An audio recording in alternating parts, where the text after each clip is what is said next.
Hi, Miss Petrol's third graders. It's Miss Tara. I'm Zoe's mom, and I'm going to be your mystery reader today. We picked one of our favorite books from our house. How Full Is Your Bucket? I don't know if you guys have ever read this, but it is one of our favorites. And I have my own bucket here today. I'm going to show you what we're going to do with that later after we get through the story. So how full is your bucket? Felix was putting one of the last blocks on his tower when his little sister came in. "I want to build with you," she said. Felix scowled. "Go away, you're too little." "I'm big. Stay back, you'll knock it over." "I can be very careful." "Go play with your baby toys, Anna."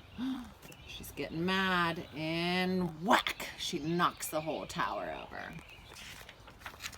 "Grandpa!" Grandpa shook his head. "Felix, you just dipped from your sister's bucket. Like everyone else, Anna has an invisible bucket. When it's empty, she feels bad, but when it's full, she feels great. Didn't you ever notice your own bucket?" Invisible bucket? Sometimes Felix couldn't quite tell when his grandfather was joking. But the next morning when Felix woke up, there it was, a small gray bucket floating above his head. When Felix came down to eat breakfast, his mom was in a hurry. "I've got a meeting this morning and it's almost time to go. Anna, sit still." Uh-oh, there's some trouble brewing back there. Felix slipped and cocoa wheat scattered across the floor. "Felix," yelled his mom, "you should have used a stool to reach that." Felix could feel his bucket tip and big invisible drips spill out. Drip, drip. "Ha ha," Anna laughed as she crunched the cereal with her shoe. Drip. "Get the broom and clean that up before you miss the bus," scolded Mom. With the school bus honking, Felix quickly swept up the cocoa wheats and grabbed the last blueberry muffin. But before he could even take one bite, Buster jumped up and grabbed the muffin from his hand. Drip. "Hey, look at Felix's new backpack. My baby brother has one just like it." Drip. "Psst, Felix, psst." Drip. "Watch out, shrimp." Drip. Oh, Felix is not having a good day. It was still morning, and Felix's bucket felt almost empty. As he watched his classmates walk into the room, he secretly hoped they would trip and fall. That's what it feels like when you have an empty bucket. Felix slumped in a seat and waited for something else bad to happen.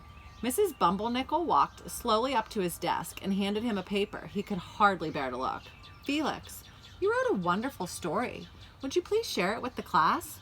Felix grinned and felt a big drop land right in his bucket. Drop.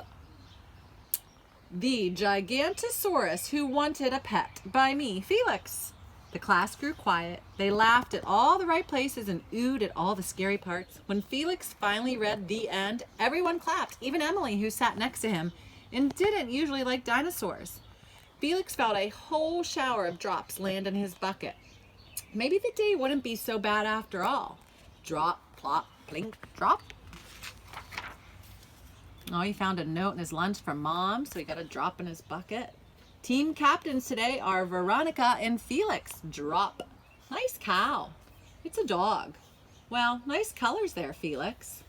"Cool laser ant backpack, Felix." Another drop in his bucket. By afternoon, Felix's bucket was nearly full. At recess, when he looked around, Felix suddenly realized that his grandpa was right. Everyone else had a bucket too. "Let me help you." Drop, drop. "Here's your baseball, catch." "Thanks, dude." They both got drops. "Hi, I'm Felix. First day." "Yes, I'm Amir." Drop, drop.